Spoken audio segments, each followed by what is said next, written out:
नमस्कार। ऊर्जा में आप सबका स्वागत है। दर्शकों, पिछली बार हमने जाना कि कर्म सिद्धांत क्या होता है। ये भी जाना कि हम अपने कर्मों का जैसा बीज बोएंगे वैसा ही फल पाएंगे। आज दर्शकों, हम जानेंगे कि मनुष्य में बीज बोने की जो प्रक्रिया होती है वो कैसी होती है। तो आइए इसी विषय में कुछ और प्रश्न पूछते हैं हमारे गुरुजी श्री गोयंका जी से।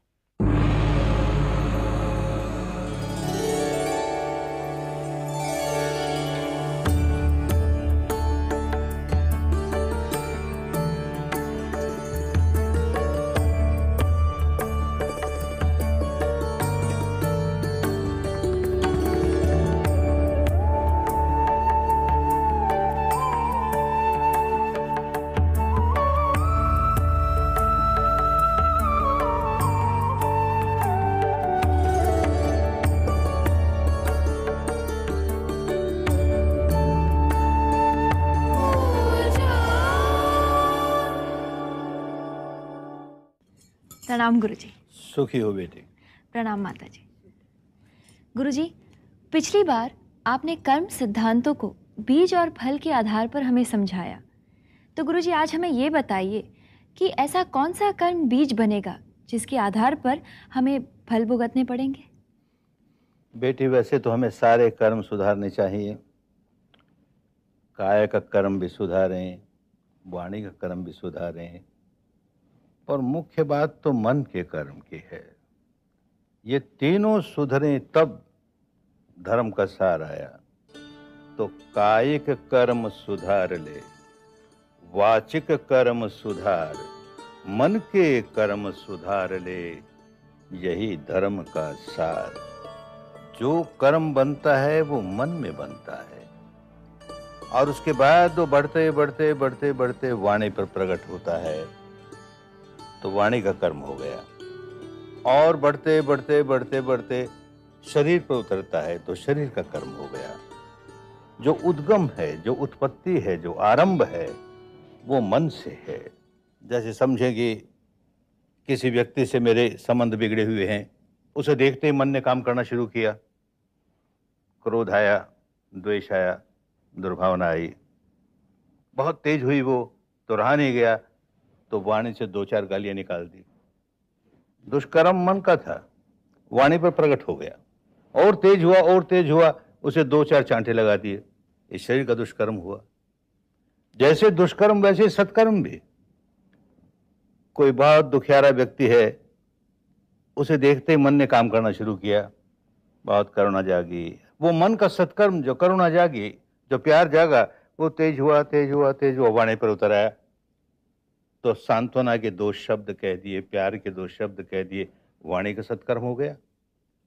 और तेज हुआ, और तेज हुआ, शरीर पर उतर आया, तो अपने पास कुछ था तो उसे दे दिया, उसकी सहायता कर दी, तो शरीर का सत्कर्म हो गया। तो प्रमुख तो मन का ही कर्म है। मन के कर्म सुधार ले, मन ही प्रमुख प्रधान। कायिक वाचिक कर्म तो मन की ही संतान। जैसा मन है उसी की संतान। मन का कर्म जैसा है वैसा ही वाणी का होगा, वैसे ही शरीर का होगा। और उदाहरण से समझे, एक बहुत धनी व्यक्ति अपने साथ धन दौलत लिए हुए जंगल में यात्रा कर रहा है। सामने से कोई डाकू आया, उसने पहचान लिया ये आदमी बहुत धनी है और इसके पास बहुत धन है। उसके मन में लोभ जागा, वो उससे मांगता है, ये अपना धन कैसे दे दे? नहीं देता। तो उसे क्रोध आता है। तो क्रोध आता है तो अपनी छुरी निकाल के उसके पेट में भोंक देता है। परिणाम यह होता है कि वो व्यक्ति मर गया। एक घटना घटी। ऐसी एक और घटना, किसी आदमी के पेट में अल्सर हो गया, बीमार है, बहुत व्याकुल है, डॉक्टर के पास गया। उसने देखा भाला, कहा भाई अगर ऑपरेशन करें तो शायद ठीक हो जाओ तुम।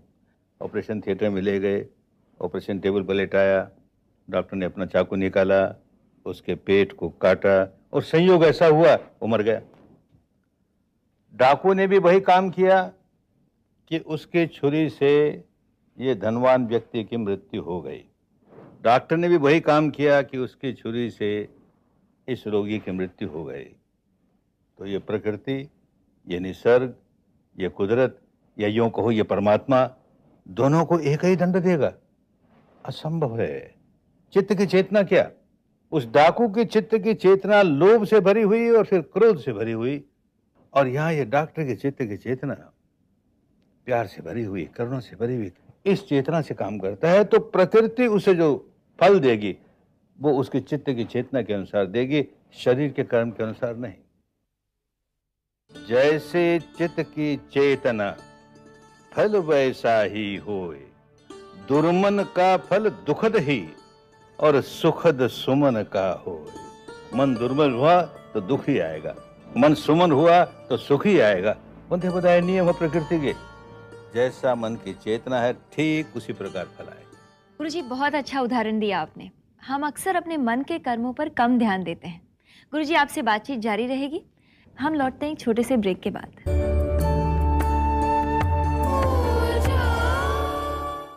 गुरुजी, आपने जो मन के कर्मों की बात की, उसके अनुसार हम जो मन में सोचते हैं वही बीज हुआ ना? तो फिर हमें शरीर और वाणी पर नहीं बल्कि अपने मन के कर्मों पर ही ध्यान रखना चाहिए। बिल्कुल ठीक। अगर हमने मन के कर्मों पर पहरा लगा दिया तो वाणी के कर्म अपने आप ठीक होंगे, शरीर के कर्म अपने आप ठीक होंगे। पहरा मन पर लगाना है और मन में भी ये देखते रहना है कि मन में जो कुछ जागा वो चेतना कैसी उसकी, जैसे चित्त की चेतना वैसा ही कर्म। तो चेतना हं कम्मं वदामि भिक्खवे, जो चित्त की चेतना है उसी को मैं कर्म कहता हूं। अपने अनुभव की बात कहता है, और अनुभव ऐसा जो हर व्यक्ति अपनी अनुभूति पर उतार सके। बुद्ध ने कह दिया इसलिए मानना होगा, ये ठीक नहीं। बुद्ध ने कह दिया उसे स्वयं भी जानना होगा और जान करके मानना होगा। मनो पुबंगमा धम्मा मनो सेठा मनोमया। सारे धर्म कर्म पहले मन में जागते हैं, और फिर क्योंकि मन में जागते हैं इसलिए मन ही प्रमुख है, मन ही प्रधान है, मन ही श्रेष्ठ है। और जो परिणाम आ रहे हैं हमारे जीवन में, जो कुछ हो रहा है वो सारा मनोमय मन का ही परिणाम है। तो मनोपुबंगमा धम्मा, क्योंकि पहले आरंभ हुआ मनो सेठा मनोमया मनसा चे पदुत्थेन भासति वा करोति वा। मन प्रदुष्ट हो जाए माने मैला हो जाए, उसमें द्वेष जागे, दुर्भावना जागे, मैल ही जागे किसी तरह का, और उस मैल के आधार पर मनसा चे पदुत्थेन भासति, कुछ बोलता है, करोति वा, शरीर से कुछ करता है, तो क्या होता है उसका? ततो नंग दुःखमन्वेति चक्कंग वै बहतो पदंग। उसके पीछे दुख ऐसे लग जाता है जैसे बैलगाड़ी पर जुते हुए बैल के पीछे उस बैलगाड़ी का चक्का लग गया। अब वो बैल कहीं भागे, उसके पीछे चक्का है, कहीं भागे, इस स्थान पर जाए कि उस स्थान पर जाए, इस देश में जाए कि उस देश में जाए, इस लोक में जाए कि उस लोक में जाए, दुख पीछे लगा हुआ है। ठीक इसी प्रकार मनसा चे प्रसन्नेन भासति वा करोति वा। मन प्रसन्न है, पुरानी भाषा है, उन दिनों प्रसन्न कहते थे निर्मलता को। चित्त निर्मल है, उसमें मैल नहीं है। मैल नहीं है तो मैत्री है, करुणा है। ऐसे प्रसन्न चित्त से, निर्मल चित्त से जब कुछ भासति बोलता है, करोति शरीर से कुछ कर्म करता है, तो ततो नंग सुखमन्वेति छाया वे अनुपायनी। उसके पीछे सुख लग गया, ऐसे लग गया जैसे हमारी छाया हमारे पीछे लग गई। तो जैसे बुरे चित्त का, मैले चित्त का दुख पीछे लग जाता है, ऐसे निर्मल चित्त का सुख हमारे पीछे लग जाता है। इसलिए हमको मन के कर्मों की तरफ जाना चाहिए, देखना चाहिए मन में कैसी चेतना जाग रही है, निर्मल चित्त की चेतना जाग रही है कि मैले चित्त की चेतना जाग रही है, उसके प्रति सजग रहें, और जो बुरी है उसे निकालें, जो अच्छी है उसे रखें। गुरुजी, ये तो बड़ी अच्छी बात कही आपने, लेकिन गुरुजी हम ये कैसे सोचे, कैसे समझे कि हमारे भीतर ठीक वैसा ही हो रहा है? देखो बेटी, इसीलिए ये विद्या खोज निकाली गई कि भीतर क्या हो रहा है। अधिकतर बाहर जो कुछ होता है उसी को महत्व देते हैं। बाहर कोई घटना घटी और तुरंत हमारा मन चलायमान हो गया, उसने प्रतिक्रिया करनी शुरू की, तो जब चलायमान हुआ तो किस ओर झुका? पुरानी भाषा है, नति माने झुकाव। मन जब चलायमान हुआ बाहर की किसी घटना को देखकर, व्यक्ति को देखकर, स्थिति को देख करके, तब उसका झुकाव किस तरफ हुआ? तो नति अगर गलत हुई है तो अवनति ही अवनति होगी। ये नति ठीक हुई है तो उन्नति ही उन्नति होगी, और अवनति होगी तो दुर्गति होगी, उन्नति होगी तो सदगति होगी। जो यथार्थ है, यथाभूत है, इस क्षण क्या हुआ, बाहर घटना जो भी घटी, मेरे भीतर क्या हुआ? मेरे भीतर जो झुका हुआ मन का, वो दुर्गति की ओर हुआ, क्योंकि मैंने क्रोध जगाया, द्वेष जगाया, दुर्भावना जगाई। और कठिनाई ये हो गई कि बार बार ऐसा होता है और बार बार वही नति होती है, बार बार ऐसे होता है, बार बार वैसे झुकाव होता है, तो एक स्वभाव बनता चला गया, और फिर तो हम उस स्वभाव के गुलाम हो गए। इसी को हम बदलें उन्नति की ओर। अनचाही बात हुई तो भी अपने मन में हम कभी भी अवनति का संस्कार नहीं बनाएंगे, उन्नति का संस्कार बनाएंगे। बेचारे का भला हो, इसका मंगल हो, इसका कल्याण हो, तो बात बदल गई। तो अब हमारा जो झुकाव है वो उन्नति की ओर है, कल्याण की ओर है, क्योंकि मन में मंगल भावना जागती है, मन में क्रोध नहीं जागता। अगर हमने ऐसा स्वभाव बना लिया जो चित्त को मैला करने का ही है, तो इध तपति पिच्छ तपति पापकारी उभयत्थ तपति, जो इस तरह का काम करता है, यहां भी संतापित होता है, वहां भी संतापित होता है, सारे जीवन संतापित संतापित संतापित, और मरने के बाद भी संतापित, क्योंकि वो उस धारा में पड़ गया।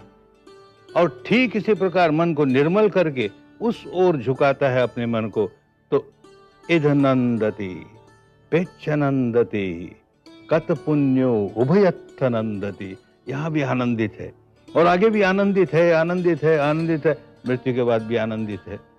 हम अपनी धारा बनाते हैं, सुख की बनाए, दुख की बनाए, और ये धारा आरंभ होती है हमारे चित्त की चेतना से। इतनी बात समझ में आ जाए और इतनी बात अनुभूति पर उतरनी शुरू हो जाए, मुक्ति का रास्ता मिल गया।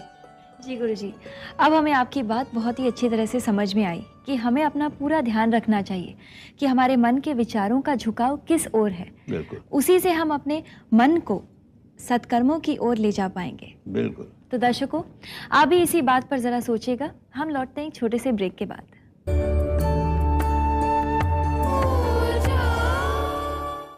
गुरुजी, हमें दर्शकों से इतने ज्यादा प्रश्न प्राप्त हुए हैं कि इस एपिसोड का बाकी समय लगता है इन प्रश्नों के उत्तर में ही जाएगा। बहुत अच्छा। प्रश्न पूछ रहे हैं योगेश पांडे जी गोरखपुर से। आपने कहा कि कर्म का फल तुरंत मिलता है, पर अक्सर ये कहा जाता है कि कई कर्म विपाक कितने ही जन्मों के बाद उभर आते हैं। लेकिन गुरुजी, ऐसा क्यों होता है कि जब वो कर्म फल उभर आए तब हमें पता क्यों नहीं होता कि हमने ऐसे कौन से कर्म किए थे जिसके कारण ये कर्म फल उभरे हैं? पहली बात तो ये कि कर्म का फल अब भी मिलता है और कर्म का फल कई जन्मों के बाद भी मिलता है, दोनों सही है। जैसे हम दुष्कर्म करते हैं, चित्त को मैला करते हैं, तो जैसे जैसे हमने ऐसा बीज बोया दुष्कर्म का, वो हमें व्याकुल बना रहा है, क्योंकि हमने मैले चित्त का बोया, तो उसका फल भी बीज के साथ आ रहा है। हम व्याकुल हो रहे हैं, व्याकुल हो रहे हैं, व्याकुल हो रहे हैं। लेकिन हमने ऐसा स्वभाव बनाया कि जो पत्थर की लकीर की तरह बनता चला गया, बहुत गहरा, बहुत गहरा। अब उसका हो सकता है कि अगले जन्म में आए, हो सकता है और बाद में आए, तो कितना गहरा हमने संस्कार बनाया, उसका फल आने में देरी भी लग सकती है। प्रकृति में हम दिन रात देखते हैं, कोई फसल उगाए, 3 महीने फसल तैयार हो गई। कोई बीज हमने बोया, पेड़ खड़ा हुआ, 100 बरस के बाद फल देना शुरू किया, ऐसे पेड़ भी होते हैं। तो ये प्रकृति का अपना नियम। प्रकृति देखती है कि इसका फल कब पके, जब पकेगा तब मिलेगा। हम बीज डाले ही क्यों, फिर चिंता मिट जाएगी हमको कि अब फल आया कि बाद में फल आया। और ये नहीं मालूम हो सकता कि हमको जो फल आया है वो अमुक बीज का आया है, हमको उससे लेन देन भी नहीं। हमारा कपड़ा मैला है और हमारे पास साबुन है, हमारा काम है कि हम उस कपड़े का मैल उतार दें साबुन को इस्तेमाल करके। हम ये नहीं देखते कि ये मैल कब लगा था, कैसे लगा था, कहाँ से लगा था। मैल है ना और साबुन है, बस दूर करो उसको। तो उस जंजाल में नहीं पड़ना चाहिए कि ये कौन से कर्म का फल आया, हमको उससे लेन देन नहीं। फल आया है और हम उसको दूर कर सकते हैं, इस माने में कि उसको बढ़ने नहीं देंगे। जी गुरुजी। गुरुजी अगला प्रश्न है, पंजाब से आया है, पूछ रहे हैं पुनीत शर्मा जी। मैं सारे शीलों का पालन कर लेता हूँ, लेकिन एक शील ऐसा है कि परिस्थितियों वश झूठ बोल जाता हूँ, तो मैं क्या करूँ? मन को मजबूत करो, क्योंकि ये इतना आवश्यक शील है। जरा फिसले कि फिसलते ही चले जाएंगे, फिसलते ही चले जाएंगे, और बार बार झूठ बोलेंगे और बार बार कहेंगे। ऐसी परिस्थिति में और क्या करता, झूठ बोलना ही पड़ा मुझे, इस परिस्थिति में बोलना ही पड़ा मुझे।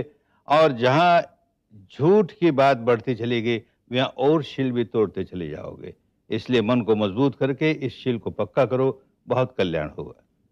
धन्यवाद गुरुजी। गुरुजी अगला प्रश्न है, धर्म ग्रंथों के अनुसार धर्म संस्थापन के लिए केवल परित्राणाय साधुनाम ना होकर विनाशाय च दुष्कृताम भी आवश्यक है, इस पर आप क्या कहेंगे? सचमुच आवश्यक है, दोनों ही आवश्यक है। जब धर्म अपने शुद्ध रूप में जागता है तो क्या करता है कि जो सज्जन हैं, भले लोग हैं, वो और भले बनते चले जाते हैं। कहीं भूल चूक के गलतियां भी होती थी तो उससे निकल जाते हैं। तो ये जो उनके चित्त की निर्मलता और अधिक बढ़ती है, उनके सत्कर्म और अधिक बढ़ते हैं, तो उनका परित्राण होने लगा। माने गलत काम नहीं करेंगे, बच गए अपने आप। और जो बुरा काम करने वाले हैं, उनको भी अगर धर्म मिल जाए, अपने अंदर क्या जगाया हमने, ओ इस जगाने से तो मैं व्याकुल हुआ, तो व्याकुल कोई अपने आप को करना नहीं चाहता। तो जैसे जैसे वो धर्म को समझता चला जाएगा और धर्म को जान करके अपने को विकारों से मुक्त करता चला जाएगा, वैसे वैसे दुष्कृत नहीं करेगा। दुष्कर्म करने वालों को मार देने से उसका दुष्कर्म दूर नहीं हुआ, फिर जन्म लेके वैसे ही कर्म करेगा, वो स्वभाव तो उसका वही बना रहा। तो धर्म मिल जाए तो उसका दुष्कर्म करने का स्वभाव छूट जाए, तो नाश हो गया, उसके दुष्कर्म का नाश हो गया। जी गुरुजी। दर्शकों जाइएगा नहीं, मिलते हैं एक छोटे से ब्रेक के बाद।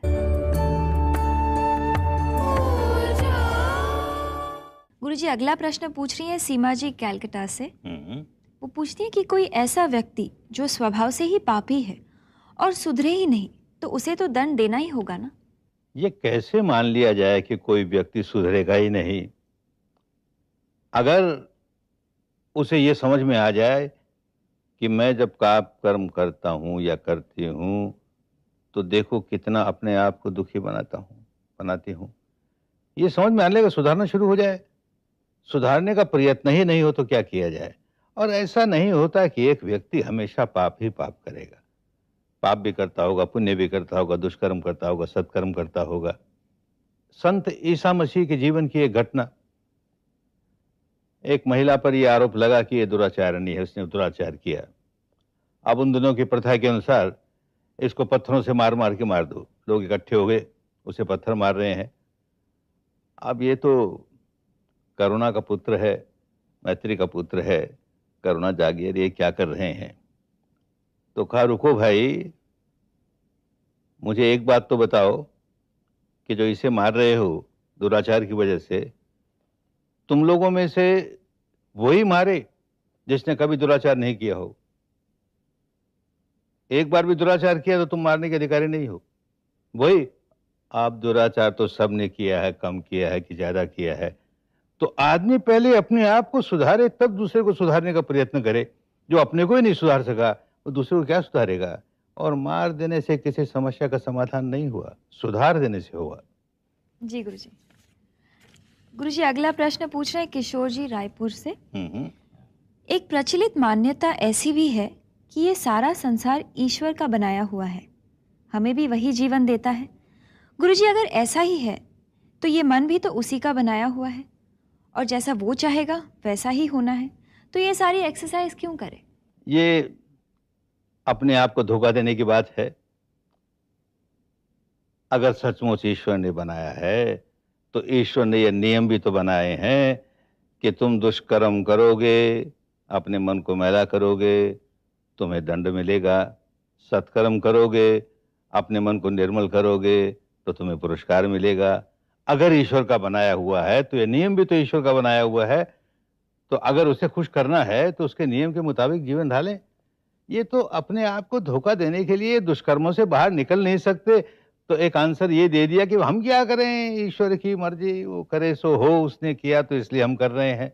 बुरा काम किए भी जाएंगे और सारा दोष उस ईश्वर पर थोपते चले जाएंगे। बचो, अपने आप को बचाओ, तुम जिम्मेदार हो अपने दुष्कर्मों के, और तुम ही दुष्कर्मों के बाहर निकल सकते हो, कोई दूसरा निकालने वाला नहीं। गुरुजी, सच कहा आपने। अपने कर्मों की जिम्मेदारी खुद पर ना आए, इसलिए हम किसी अन्य को कारण बताकर उससे बच निकलने की कोशिश करते हैं, लेकिन कुदरत का कानून ही है कि हम बच नहीं सकते। बिल्कुल। गुरुजी, ये एपिसोड यहीं पर समाप्त होता है। प्रणाम गुरुजी। सुखी हो। प्रणाम माता जी। तो दर्शकों, आप इसी तरह हमें प्रोत्साहन देते रहें अपने खत भेजकर। अगले हफ्ते इसी दिन इसी समय मिलते हैं ऊर्जा में। नमस्कार।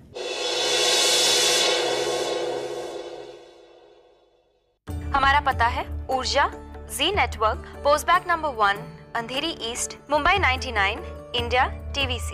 Email response@znetwork.com।